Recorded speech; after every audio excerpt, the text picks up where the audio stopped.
د نسل په اړه باندې تاسو معلومات راکړه راته د کوپکس موندیلیار نو راضي یاست که نه راضي یاست؟ موږ د دې نه په دې باندې ډېر راضي چې پخوا به موږ مالداریانې کولې چې یو مال غوا به 2 کلنه شوله غار پرې وکړو پس د هغې به بیا تېرېدل او په درېیم کال باندې به هغې بچی راوړو دا نسلونه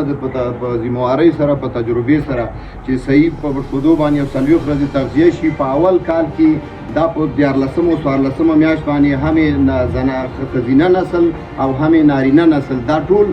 بالغه کېږي او وار راوړي تر څو پورې لکه هغه نور ساده مالونه چې به دغه کول موږ 2 کلنۍ پورې به هغه به چې وکړو تېرېدله به په درېیم کال به لګېدله دا چې کله 2 کلنه کېږي دا تا ته بچی راوړي که ښځه اوسېږي که نر اوسېږي غوښو دپاره هغه نرې بالغه کېږي که غوښې ورنه استفاده کوي دا خپل ثمر ته پوره رسېږي په لږ وخت کې ډېر ښایسته د شودو نه موږ ډېر راځي او ډېر ښایسته نسلونه دي مرض په مقابل کې ځکه ډېر مرضونه تېر شولو او د مرض په مقابل کې نسبتا نورو غواګانو ته دا کلکې دي او ډېر دغه کېږي نه یو خو دا په وخت باندې اوس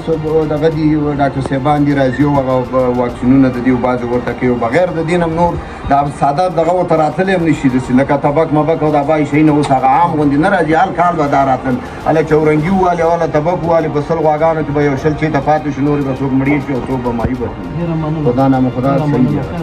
او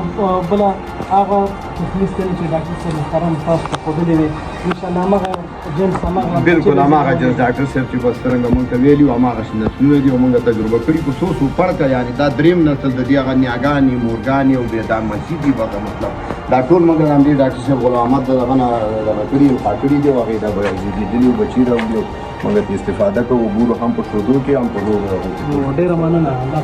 تاسو نه هم مننه را خوشحاله موږ پوښتنه وکړو ډېره مننه نور ماشاءالله د باډۍ نه ګوره د